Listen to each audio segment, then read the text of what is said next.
In a recent video, I went through some of the impacts that I believe Metenox moon drills have had on the environment of Lowsec in EVE Online, as well as more broad effects of consolidation on the space.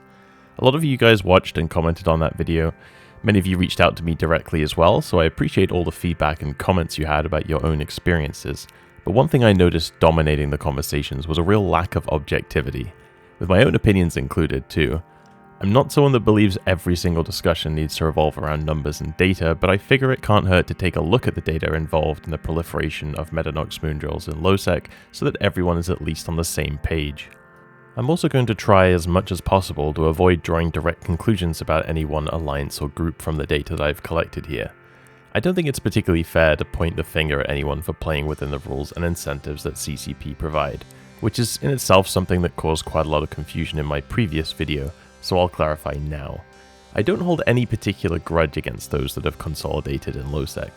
There's no honor in trying to remain independent at the cost of the corporation's fun or even just its continued existence. Corporation CEOs and directors, in my opinion, have a responsibility first and foremost to act in the interest of the corporation's members.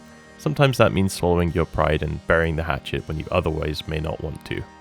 The data is also not perfect, and I completely anticipate there'll be corporations I've miscategorized or incorrectly identified, but before I get too carried away, let's actually talk about the data that I've got and how I got it. Thankfully, since their introduction, Metenox moon drills have been much easier to locate through EVE than your average Citadel. Typically, a Citadel is only visible on your overview if you have docking access to it or you are on grid with it. It can be found off-grid using the system map though, but it's quite a clunky way of finding things, unfortunately. Similarly, it will only show in the EVE search results and the System Structure Info tab if you have ACL-based docking access. Metenox, however, show at least on the overview and the System Structure Info tab regardless of your alignment or your ability to dock with that structure. There are 687 Lowsec systems in EVE Online, according to the static data export that CCP provides.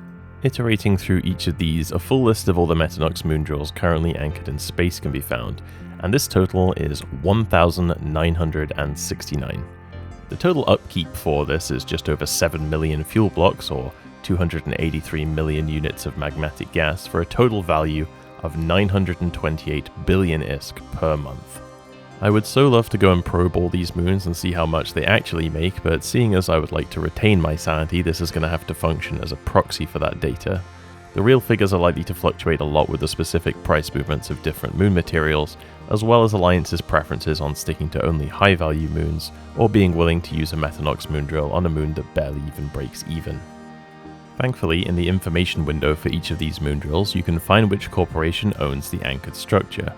During the 2 days that this data was collected, October 28th and 29th of 2025, 198 different corporations owned an anchored Metenox moon drill in Lowsec.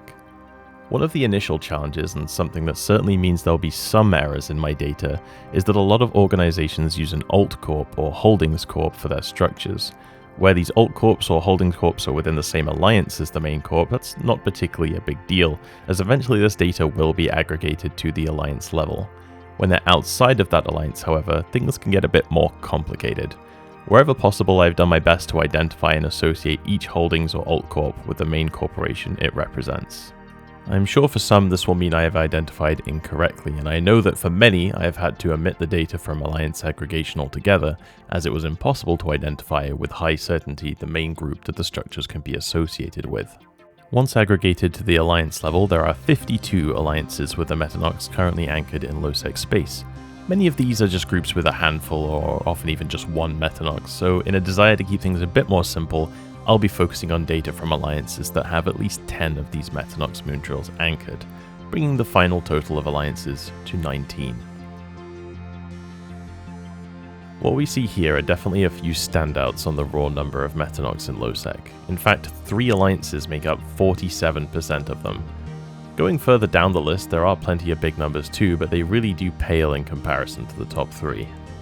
It would be unfair, however, to penalize groups with a high active player count simply for having a proportionally similar number of these drills, so I decided to compare these figures initially with raw membership numbers, then subsequently with the number of characters who actively participated in a kill mail in the month of October of 2025. Sorry if that was a quiet month for your alliance for some reason or another, but I had to pick a month and this was the most recent completed month at the time of working on this data. This paints a rather different picture for some alliances on the list. Null alliances aren't really represented especially well here, as they don't occupy the same place in Lowsec's ecosystem as a true Lowsec corporation. Some would even argue they shouldn't have a place in Lowsec at all, as well as having countless Metenox moondrills in their own soft null space that are not accounted for in this calculation. Those with the lowest active members per Metenox actually start to approach, and in one case surpass the point of having less active members than anchored Lowsec Metenox moondrills. I hasten to add, of course, that this is Lowsec active characters as found from zKillboard, so even the slightest amount of multiboxing means there's actually less real people active in these alliances than the numbers here suggest. I would love to be able to dive deeper into the content generation capacity of these structures, but there lies a massive issue with the biases that will be present in collecting that data. As Metenox moondrills don't have defensive modules, it's absolutely possible that many fights in which a Metenox is the catalyst have no Metenox moondrill on their battle report whatsoever. If it doesn't die, it won't be there, so I toyed instead with only analysing for fights where the Metenox did die, but I don't think that would present a very reliable or useful conclusion at all. Just in case there is anything interesting to see, what I can do with the data we have is follow this chain of logic. More Metenox fights probably leads to more Metenox dying. If Metenox are the content creators they are often espoused to be, then the more Metenox dying in a given month, the more fighting should be happening in that same month. Comparing overall Lowsec kills with Lowsec Metenox deaths yields absolutely no correlation whatsoever. For what it's worth, I ran the same comparison with Citadel's refinery and engineering complexes. This yielded a moderate negative correlation, meaning that there is a sign of a weak pattern that more non-Metenox structures are killed in Lowsec on months with lower Lowsec activity, but it's certainly not a strength of correlation you'd want to draw any conclusions from. I tried applying this same comparison to a more filtered selection of Lowsec kills, including only non-Abazon Gate Camp and non-Faction Warfare kills, but still this yielded only a very weak positive correlation, nothing strong enough to draw a conclusion again. I do want to make sure that it's super clear I'm not saying it's impossible for Metenox to have had a positive impact on Lowsec, but it's certainly not an easily demonstrated fact. I'm keenly aware that correlation is not causation though, and I'd love to hear from anyone who has any other data or even just any idea on the right direction to look. What I do think is conclusively demonstrated by the data is the consolidation problem Lowsec is experiencing right now. For there to be a hegemony of less than a handful of alliances is not so different to the coalition building and blue donut behavior that usually defines nullsec. A few comments on my previous video about Lowsec talked about it being a natural boom and bust cycle, where Lowsec consolidates and then fractures and reconsolidating and repeating. There's absolutely some precedent to that concept, but it shouldn't be misunderstood that those booms and busts happen in the context of people's behavior towards the health of the game. Over-consolidation leads to bland, boring gameplay, which leads to activity, which leads to vulnerability, which leads to fracturing.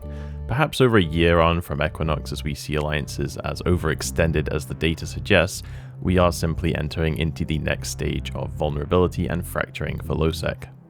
Many people have approached me letting me know that similar things have been happening in wormhole space, but with different causes, I'm sure. While I was somewhat aware of this, wormhole space is that which I am least familiar, so I hope someone with the appropriate inside knowledge can draw attention to this.